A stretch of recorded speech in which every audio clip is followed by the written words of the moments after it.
নমস্কার। আমরা ধারাবাহিকভাবে যে বিষয়ে আমরা আলোচনা করার চেষ্টা করছি বারংবার, সে বিষয়ে হেডলাইন যে বাংলার আইকনদের অর্থাৎ বাংলার মনীষীদের প্রতি বিজেপির ধারাবাহিক অসম্মান। গত এক দশকের বেশি সময় ধরে বিজেপি নেতারা ধারাবাহিকভাবে বাংলার গৌরব, সংস্কৃতি, ঐতিহ্য এবং বরেণ্য মনীষীদের মর্যাদা ক্ষুণ্ণ করে চলেছে। তাদের বেপরোয়া মন্তব্য, সাংস্কৃতিক সংবেদনশীলতা এবং চরম উদ্ধৃতিপূর্ণ আচরণ বাংলার শাশ্বত মূল্যবোধের সম্পূর্ণ পরিপন্থী। বিশেষ করে 2019 সালের পর থেকে তাদের এই বাংলা বিরোধী মনোভাব আরো স্পষ্টভাবে প্রকাশিত হয়েছে এবং আজ তা সমানভাবে অব্যাহত।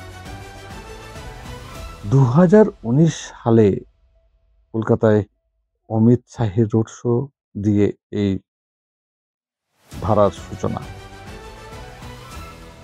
সংঘর্ষের মাঝে কলকাতার বিদ্যাসাগর কলেজে ঈশ্বরচন্দ্র বিদ্যাসাগরের মূর্তি ভাঙচুর করা হয়।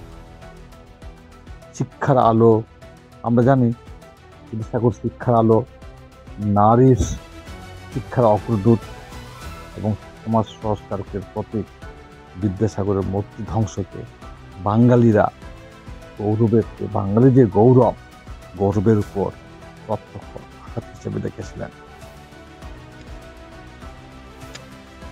পরে বিজেপি নেতৃত্বের দায় এড়ানোর চেষ্টা, শুধু জনরোষ, বাঙালিদের যে জনরোষ আরো সেটা বাড়িয়ে। তেমনি আজ সংসদে দাঁড়িয়ে প্রধানমন্ত্রী নরেন্দ্র মোদী আমাদের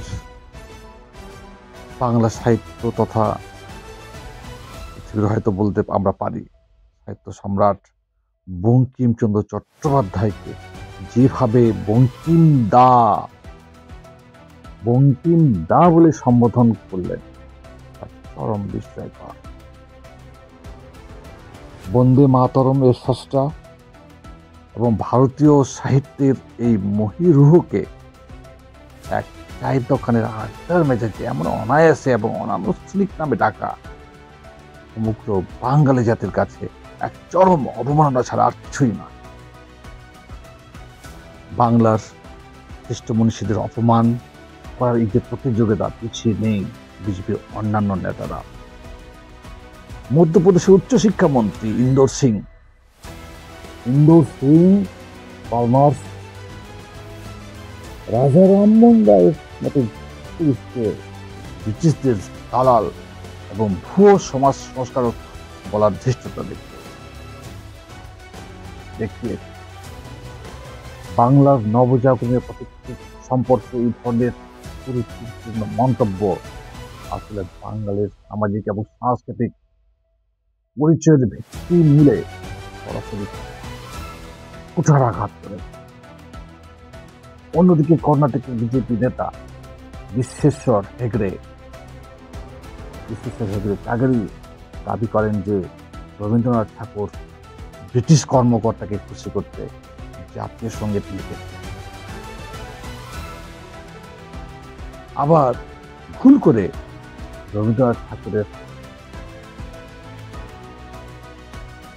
আমার সোনার বাংলা দিয়ে খেলায় এক কংগ্রেস কর্মীর বিরুদ্ধে এফআইআর দায়ের করেন। আপনারা জানেন কি করেছিলেন, কি দায়ের করেছিলেন?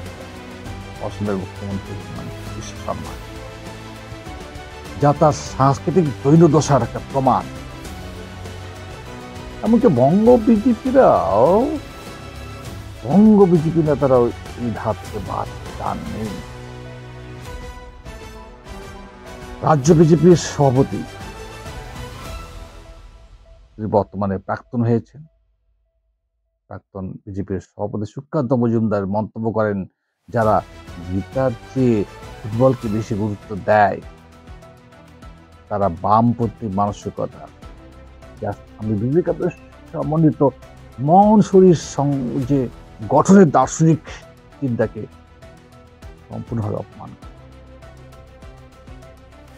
অন্যদিকে বিদ্যাসাগরের মূর্তি ভাঙা, সংসদে অভয়াপূর্ণ বঙ্কিমদা মন্তব্য এবং রবীন্দ্রনাথ ঠাকুর ও রাজা রামমোহন সম্পর্কে ভুল তথ্য পরিবেশন সব মিলিয়ে একটি স্পষ্ট ধারা ছিল। বাঙালির কাছে এগুলো একক ভুল নয়, বরং বিজেপির সঙ্গে বাংলা সংস্কৃতি আস্থার মৌলিক অসামঞ্জস্যের একটা প্রতিচ্ছবি জল জল করে চলে উঠছে, আবার জল জল করে ফুটবে। তাই আমাদের আকাম সচেতন হওয়ার প্রয়োজন আছে। এই জন্য সচেতন হওয়ার প্রয়োজন রয়েছে, ভাববার প্রয়োজন রয়েছে যে বাংলায় সাহিত্য, ইতিহাস ও সংস্কৃতি মানুষের জীবনের সঙ্গে গভীরভাবে জড়িত, এখানে এই পুনরাবৃত্তি সাংস্কৃতিক অসংবেদনশীলতা বাঙালির মর্যাদার এক ধারাবাহিক অবহেলা হিসেবে অনুভব বুঝতে পারা যায়। আমাদের আবেগকে আঘাত হয়, বাঙালির আবেগকে আঘাত। এই কারণেই বহু মানুষ মনে করে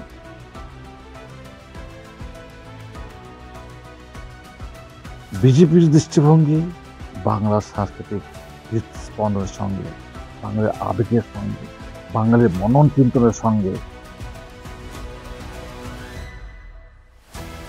কোনোভাবেই মেলে না। আপনাদের মতামত জানাবেন। প্রত্যেকে ভালো থাকবেন। নমস্কার।